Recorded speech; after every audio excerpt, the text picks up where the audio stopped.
The following broadcast is brought to you by Public House Media.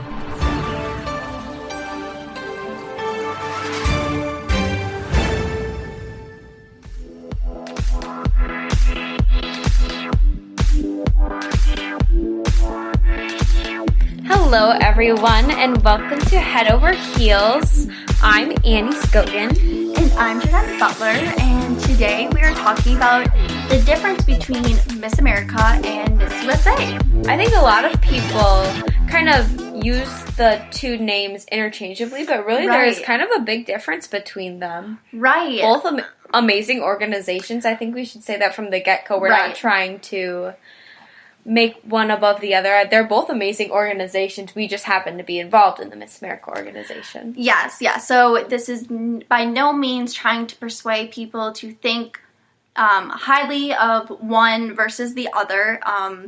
But this is something that, a lot of time on appearances we get asked, oh, so are you going to Miss USA? Or, I know when I actually went on an appearance when I was Miss Wisconsin with the Miss Wisconsin USA and Miss Wisconsin Teen USA. And so, we even got to kind of chit-chat about how they always get asked about if you're going to Miss America, and we always get asked about if you're going to Miss USA. So I think it's just something people don't really know if you're not into the pageant world. Agreed. Should we start with kind of how they started? Yeah, so as we talked about before in our first episode, the Miss America pageant began as a tourist attraction in Atlantic City in 1921 to get people attracted to the boardwalk in Atlantic City, whereas Miss USA started in 1952, and it started kind of as a marketing project to promote Catalina swimwear. So, kind of two different starts. Right, yeah. Obviously, Miss America started earlier, and Miss USA kind of came from, a little dispute between Miss America 1952, or somewhere a little bit, a couple years before the Miss USA started. We don't quite know for sure what year it was, but yeah, so kind of cool how that all came together. Yeah, unfolded, and that all came about. So the next one is, obviously, if you know Miss America, or if you listen to our previous podcast, we have talked about the talent portion. And in Miss USA, they don't do talent. So all they do is they do an interview with the judges. They do swimsuit, evening gown, and an onstage question. And, and another thing is they do one night of prelims. Oh, yeah. So they all do their interviews ahead of time, just like Miss America. And then they have one night of prelims where every single state, and they go alphabetically. They do swimsuit, and they do evening gown, and then that's their show. So that's something different that Miss America, you actually pick a contestant number, so it doesn't go by state, and it ranges from either 2 nights of prelims or 3 nights of prelims. And also, like, the phase of competition, obviously, you know that Miss America also has the talent, and then we have the onstage question portion, not only for the final night of competition, but throughout the preliminary process as well. Right. And next up is Miss America is the highest pageant you can win. In the organization. Where Miss USA goes on to Miss Universe.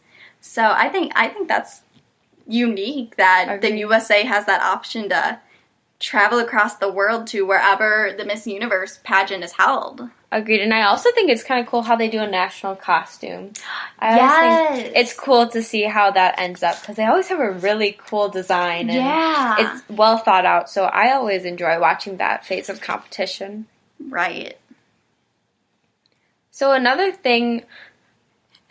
difference about them is that the Miss America organization is a nonprofit organization, whereas the Miss USA is a for-profit organization.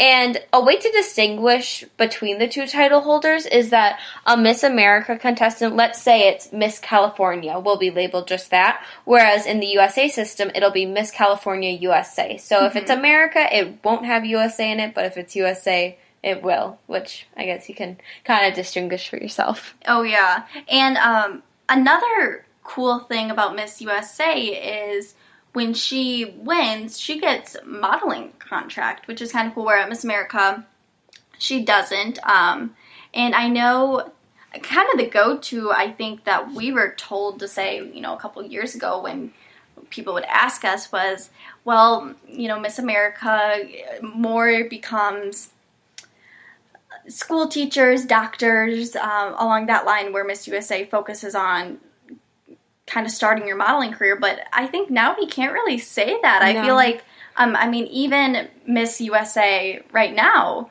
what is she? Oh, I think she's a type of nuclear chemist, I believe, for the government. Right. And the past Miss USA was in the Army. Yes. So I think that's really cool. Yeah, so now, we can't say that. Obviously, they still have the modeling contract, which is super cool, but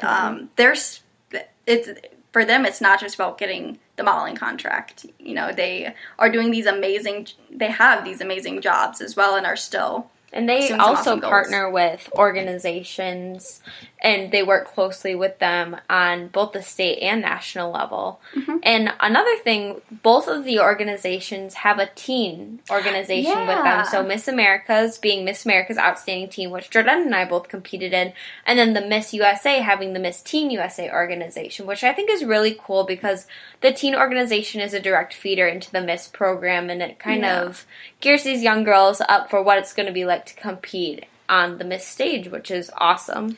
Right. And this used to be a difference, but now it's not, since they changed it 2 years ago. 2 years ago, yeah. So in Team USA, they used to wear swimsuits, but then they changed it to activewear as well. So both teams are in activewear, and I thought it was cool seeing all the videos. They had all the teens kind of, I think it was like send in videos, and they put a collage together of how they feel changing it to activewear, and it was a very positive vibe. Yeah, I really like that. I thought it was cool. Yeah, I like how they're in activewear.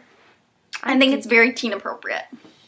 I definitely agree, and I think both of the organizations just do so much for young women, and there is one is not better than the other, and I think it's just, I enjoy watching both of the pageants. Oh yeah, I think even though obviously we've only competed in Miss America, it's still super fun to watch Miss USA and Miss Teen USA, and at the end of the day, both pageants market themselves as opportunities for young women to learn leadership skills, support charities, and break into careers, whatever it may be. And a lot of people transfer over from competing in both organizations, so it's really cool to see and hear their perspective of competing in both.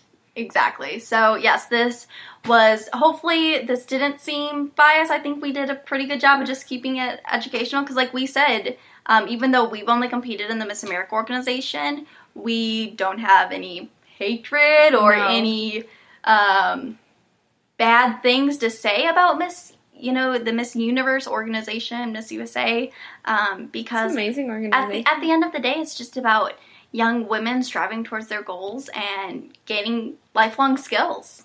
Yeah, so we hope this was informative on the difference between the two. So now that next time you go up to a title holder, you can ask if they're respectively going to Miss America or Miss USA. Right. Thank you so much for listening, and we hope you enjoyed this short little podcast.